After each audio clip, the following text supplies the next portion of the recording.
Good afternoon, everyone. This is International Master Oladapo Adu again, and I want to share with us one of the games I played recently at the 13th Chesapeake Open. I think this was my first, second, third. This was my fourth round game. Yeah, I was white against Grandmaster Alexander Fishbein. So it was a KIA, another King's Den attack, and actually the longest game that I think I've ever played, to my memory. I think so. I think it was a 155 move, between 155 and 160. I think about 155 move draw. The interesting thing about this game was at so many points in the game, my opponent had chances of just wrapping the game up, but for some reasons he missed the moves. So let's get right into it. I had white pieces. I started off with move knight f3. He plays knight f6, g3, g6, bishop g2. Just trying to essay my normal KIA attack. Bishop g7, castles, castles, d3. Of course, the idea of d3 is to move the pawn to e4 and then rook e1 and try to create some expansion on the coin in the center. Knight b d2, depending on how black plays against this. So d6, e4, getting some space, and c5.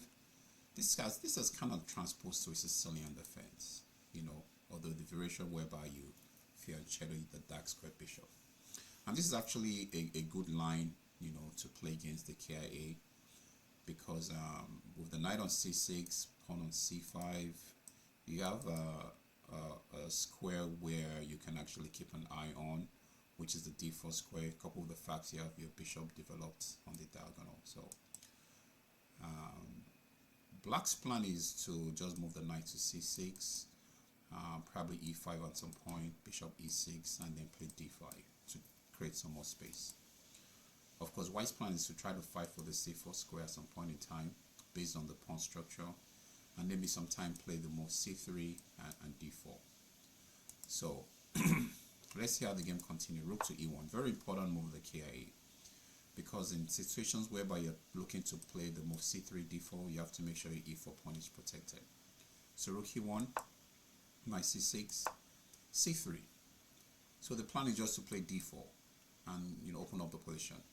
But before you move the pawn d4, you want to get the pawn h3 in. Why? Because you want to make sure the bishop cannot come to g4 to remove the knight that is helping protect the d4 pawn.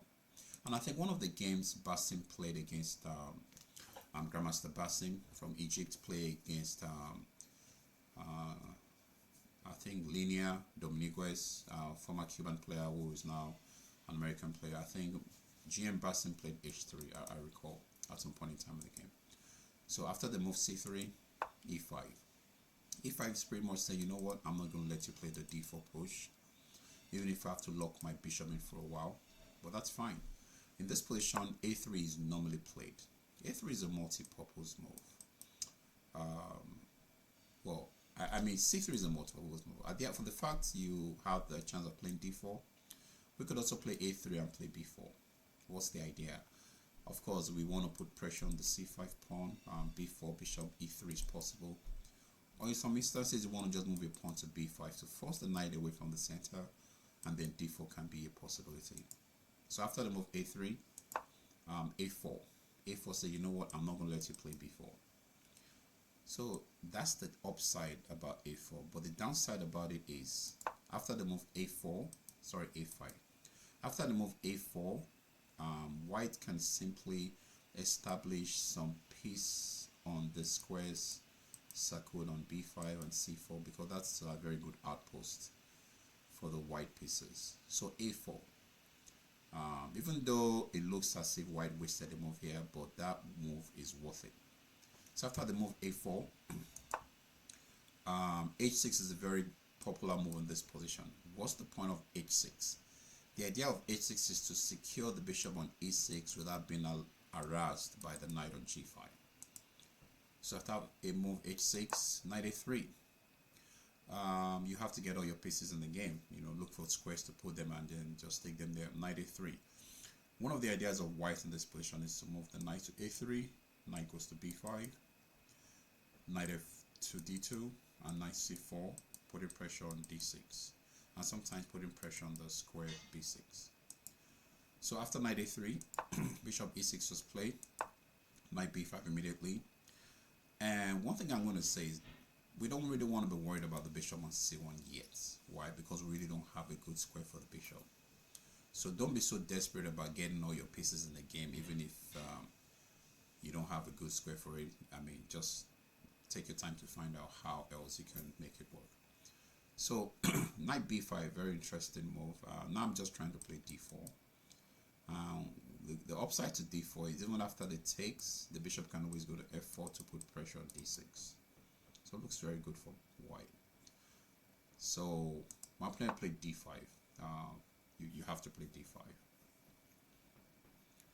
And after d5, now I have some decisions to make. Do I want to move my queen to e2, so that if it takes, I take and I keep the tension, or do I want to ease the tension and try to play on the e-c pawn and the e5 pawn? Either bringing the knight to c4, putting pressure on e5, or bringing the knight to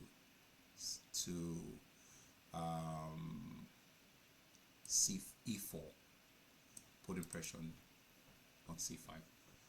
So in this position, I decided to take on d5. Take on d5, it takes back, and then I played knight d2.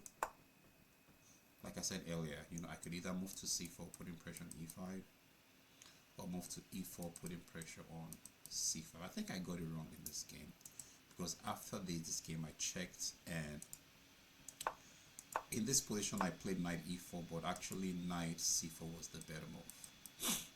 Knight c4 was the better move. Now when I played knight e4, I had the chance, or I had the plan of also going to c4, to d6, and then back to c4. But at least with knight c4, I have a threat on the d6, on the c5 pawn. So after knight to c4, e4, queen e7, queen e2. Now I think this is where this was not a good move for me. I think I wasted time here. I should have just moved the queen to e2. The idea of queen e2 is to, number one, discourage the move f5. Because after the move f5, I can simply move my knight to d2 and play f4. Because now the e6 is weak. It's defended by the queen. He's attacked by my queen and the rook on e1. So I wasted a move here. So queen e7, queen c2, rook d8, I play queen e2. Wasted a move there. Although this has been played before. So f5 was played, knight d2. I have possibilities of going to f3. I have possibilities of going to c4. But I like c4. I don't want to come to f3 so that the bishop on g2 always has a diagonal way it can work with. So knight d2, knight to b6, good move. So here I played f4. Although I think b3 was a possibility. The idea of b3 is to throw the knight in there and take, if it takes. So I have this pawn chain that looks good for me. And I can always defend the b2 with bishop here, the c3 with bishop to b2. So after the move knight b3, I played f4, trying to exploit the bishop on e6. But I don't know if that was a good move, because it didn't really turn out as good as I expected. Along the line, I lost the pawn here and had a difficult position. So let's keep going. After the move f4, rook fe8. I love the way black has put all these pieces. They are all looking very good. Black's pieces are looking very good. Even if they're not, even if some of them are not on the best squares possible, but they're looking very good. That cannot be said about white's pieces, especially the bishop on c1. With the bishop on c1, there is a miscommunication between the two rooks, which is not a good thing for white. So, and black is looking good, anyhow we look at this position. So, captures on d4, on e5, knight captures, d4. Of course, I'm trying to make sure that the pawn on d3 doesn't remain a weakness for the rest of the game, so I had to push the pawn forward. Takes, knight takes, bringing the knight back in the game. It looks like I'm looking to solve my problem, but really that's not the way it's turning out to be. Because now I'm still worse because of this bishop on c1. But you could say, well, you had the chance of getting the bishop in the game. Why didn't you? Well, I didn't have a chance of getting the bishop in the game. But in this position, black is just better. You know, I mean, we don't need a computer analysis to tell us black is better here. All the pieces are looking good. White is behind in development. And one thing I really enjoyed, I like about this game, the fact that I was able to save this game. Because in most situations, I'm always on the other side where I have an advantage, and somehow I find a way to throw away the advantage. So knight takes d4, bishop d7. Now there's an extra attack on my queen and my rook, so I have to do something about that. I move the queen to f1, getting away from the pressure on the e file. Bishop takes a4. Okay, this is one of the critical points in the game where I felt now I'm a pawn down. So what do I do? You know, I'm a pawn down. What do I do? Well, the good thing is this bishop cannot move yet because I get the pawn back. But then the thing is, what do I do here? I think I could have just tried to get my pieces in the game with a move like knight f3, knight to f3, and then eventually bishop to f4, and then I'm kind of back in the game. But I made a move here that my opponent jumped on immediately and I had issues. So I made the move b3. The interesting thing is I saw this plan, but I felt, you know, I didn't look at it deeply enough. Now, he played queen to c5. Taking the bishop here is not a good idea. Not a good idea. For example, I take with the rook, it takes back, I take that, it takes the pawn here, attacking my knight, and now I have to move the knight away from danger. There's knight here, protect the knight. A lot of things are just going to go really wrong here. There's knight f3 check, knight takes, there's rook takes e1, if queen takes, there's queen takes, knight takes, and there's rook here, and I'm just busted. So trying to take the bishop and, you know, and looking to hold the position will not work out for me. So I saw this. I saw it's not going to look good. So I said, you know what I'm going to do? I'm just going to let him have the pawn. He's a pawn up, and then just defend my position. So I play bishop to b2, which is still losing for black. I mean for white. Sorry, I'm still worse here. Now he's won a pawn. I mean, my knight is in the pain, right? He simply moves his bishop back, and now I can't get the pawn on a5 because it's defended by the queen. So it doesn't look good for white. Doesn't look good for white. Bishop to c6. King moves. I mean, what else can I do? Really, nothing else I can do. You know, and it's very important my queen remains on f1 because I don't want this knight putting pressure all over. You know, reminds of Kasparov's knight against Karpov. So king h1. It's almost as if I'm in Zoltan. So bishop takes, king takes, queen check, king moves back. So in my mind, I say, you know what? Yes, I'm down a pawn. I'm just going to stay in the game and see how, you know, how I get out of this. So knight f3, knight c6, knight back. Now it was important I move this knight back and not this knight, because it was important if the knight on d4 gets exchanged either with the one on c6 and then the bishop, then I get to lose my b3 pawn. That would be 2 pawns down against the Grandmaster. Not a good idea, and with not a good position. So I had to move the knight back to f3. So it captures, rook captures back, and pawn push. Um, um, the idea is pawn takes is just going to mess me up with this move. You know, if I lose the bishop, this pawn falls, there's pressure here, there's pressure everywhere. But I don't think that was the best move for the GM because it gave me the chance of making this move c4.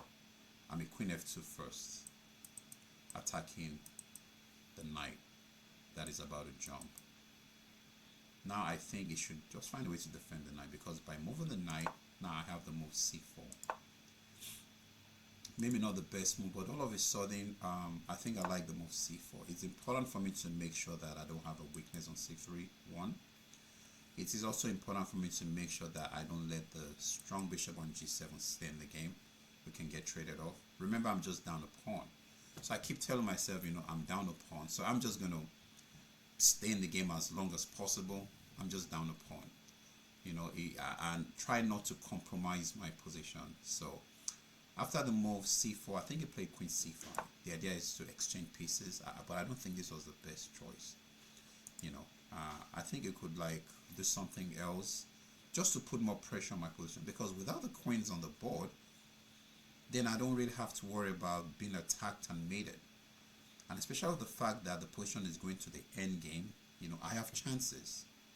And another thing is, even if we get bishops exchanged off, at some point in time I'm a piece down. Maybe I was able to get rid of all these pawns, maybe give up my minor pieces for all these pawns, and he has two knights left against my king. That's a draw. So all those kind of kept going in my mind. I have chances. So as long as he doesn't have a bishop and knight, which is a maiden material against a lone king. So he plays queen c5, bishop takes g7, king takes g7. I take the pawn on a4, takes my queen, I capture back. Now let's check what's happening here. I have a4, c4, g3, and h2. I have 4 pawns. He has b7, f5, g6, and h6. He has 4 pawns. He has a major piece, rook on d8. I have a major piece, rook on e1. He has 2 minor pieces, knight on d7, c6. I have 2 minor pieces, knight on knight on f3 and d2. But white is still worse. Why? Because when we talk about endgames, the more pawn islands you have, the more the worse your position. What do we mean by pawn islands? You know, the number of pawns you have that are connected in one part of the board, either connected or not. So this is one pawn island. This is another pawn island. This is another pawn island. Meanwhile, black has just 1 and 2. So definitely black is still better. Winning, I'm not sure. So what do? Just defend your position. So he plays knight c5. He wants to win the pawn on a4. I played rook to b1. The idea is if you take on a4, I'm going to take on b7. And the fewer the pawns on the board, you know, the better my chance of getting the draw. So he plays rook d7. Defends his pawn. I'm like, okay, well, I'm going to go ahead and defend my pawn. I defended my pawn. Like I said, I'm just trying to stay in the game, you know, see what happens. So he plays g5 and knight to f1. What's the point of knight to f1? I needed to move the knight on f3 because there's a threat coming to the knight on f3 with the move g4. And if g4, the knight on f3 moves with the knight on d2, I lose a piece. So I needed to clear the knight from being captured. G4, knight h4. The computer says black is slightly better. I mean, like, I have chances. That's the bottom line. Now black has to worry about the pawn on f5. Okay? He moves the king to f6, defending the pawn. Knight e3, attacking the pawn on f5. I have chances. Apart from the fact I'm attacking f5, I also have the possibility of just jumping on d5. You know, locking this rook out of the board for I don't know how long. But the bottom line is I have chances. So there's rook check, king g1. Of course, the reason I come to g1 is not just to defend the pawn, but also make sure I can bring a rook to f1 to put pressure on the pawn on f5. So he plays knight d4, rook f1. Actually, I thought about just taking right away for, which I think would have been a better idea. Maybe taking with actually the H pawn, the H knight. So I'm threatening to take, and because if it takes back, I have rook f1 pinning the knight, and then it's a different ball game. So rook f1, king g5, knight captures, knight captures, knight check, king h1, knight f, knight d, knight e4. Sorry. Now he's just threatening to take twice here and then capture either my knight here or my knight here. So I can't move any of this knight now because one of the pieces is I'm gonna lose one of the knights. For example, if I move the rook, no, for example, if I make a knight move, let's say I move the knight to e3. He has knight check. I'm gonna take knight check. If I move, he can't even take my rook. If I take, then it takes my knight. I'm just losing. So I needed to make sure my rook stays on. My knight stays together. So now I have to just move the rook to create some play. Meanwhile, earlier in this position, I was actually down a pawn, but now I'm up a pawn, but with not such a good position because of the aggressiveness of the placement of black's pieces. So rook a1. I just want to try and exchange off his last pawn and try and create a mating threat, because if I can get my rook to g6, that will be checkmate. So it checked, went to g2, goes to f1, rook back to f1, goes to d3, rook back to f1, he checks, king goes to h1, knight check, king goes to g1, knight check on h3, king goes to h1. At this point, black is still up, right?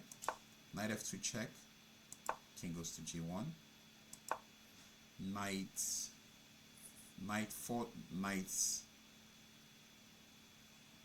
on the fourth rank to f3, h3 check, king goes to g2. He should have played knight e4 here, check, but I think he got the move in at some point. So he played h5, protecting the pawn. He's gaining the move. So I simply move the pawn up because I can't really do much now. I can't go in here because of the knight on f2. I can't move here. I just need the knight to move from f2 so that I can move my king to h1. So rook move, rook a1, check, king back to the corner. He had so many chances of winning this game, but it was not meant to be. King back, check, king back to the corner. Knight moves to attack my pawn. I move the knight. I can free my knight to defend the pawn, and then there is no more double check here. Now, anytime the knight comes in, I'm just going to take it, so I'm not really worried about that because I can allow him to mate me on h2. So knight check, king goes back to g1. Knight checks on h3, king to h1. Knight check again, king to g1. Now I purposely wasn't trying to look for ways to count maybe repeated moves because I had a situation like that in my game prior to this. So I was like, I'm just gonna keep playing, so I don't get distracted. Try to make sure that I save the game. Even though I'm a pawn up, I'm a little worse because of the position of my king and the active placement of his pieces, especially of his rook on the 7th rank. So rook d2, knight takes. Now I have a pass pawn, but if it's still a drawn position. So check again, king moves to h1, knight checks the knight. It threatens mate. I have to take. I can't play knight g2 because knight here is going to mate me. Knight f2. So I have to take. It takes back. Now knight back. What's the point of knight back? For example, if I move this pawn, I'm going to get mated. How? Just rook here, threatening checkmate. For example, if I move the rook here,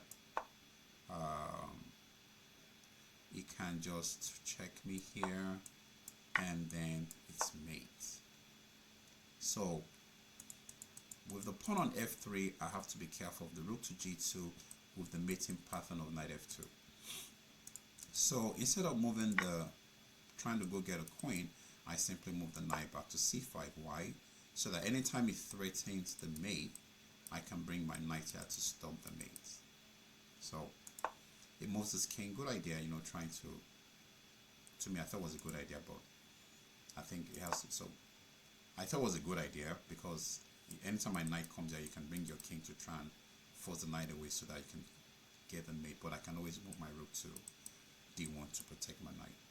So a4, a6, check, king back, check again, king h1, check, king back, king moves, knight moves again. It was trying really hard to win this game.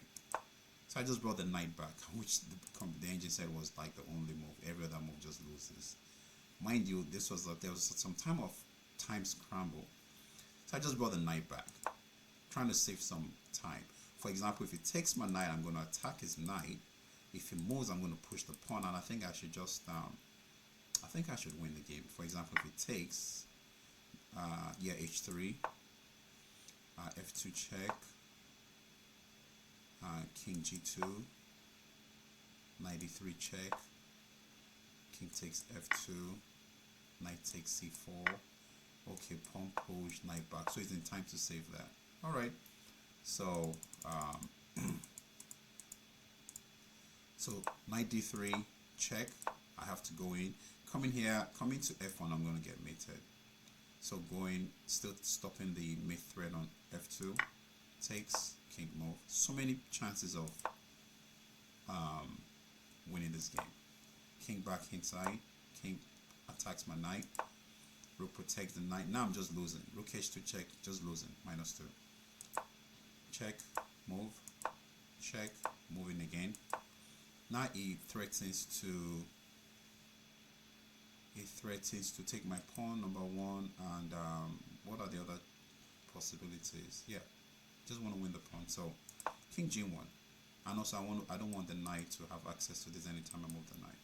Pawn d3, king moves, pawn push, takes, knight attacks the rook, good move, rook c1, back to almost even, slight advantage. Now we have equal number of pawns. Check, king g2, threatening to check, rook takes, knight check, wins the game. So I can't let the king stay on e2. Check, he moves away, rook up. Now I'm winning, and now I'm losing again. Just rook a1 loses. Just rook a1. He plays king move, check again, king a2, rook back to c3.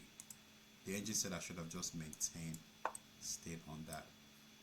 Now, for example, if it takes, I think I can play knight here, attacking the rook, attacking the pawn, and then just gets the draw. But like I said, I will wear some kind of time pressure here. So, rook c3, king up, check, moves again, rook up. He moves the rook up, threatening to, threatening to come there and push the pawn. So I move my knight so that I can stop that plan. Still not a good move for me, but like I said, when some time trouble and I had to just come up with some moves. King moves, rook f3. Now the plan is just to take the pawn and get the draw. Take the pawn, takes back. And we were able to trade pawns, and at this point, this was a drawn position, so nothing really black can do. Then we went for another several moves, so many moves. We actually got to move 155, and the interesting thing is, even along the line, I had some positions where I had to make the only move, otherwise I was just losing. Luckily I was able to make the only move, and the game ended in a draw on move 155. 154. Like I said, the longest game I've ever played. So that's another game from my King's Indian Attack opening, and I'll be sharing some more, very soon, and also some of my other openings, both on the white and the black side. All right, that's it for now. Thanks for listening, and your feedback is very important. You know, make a comment, share, like, and see you soon. Bye for now.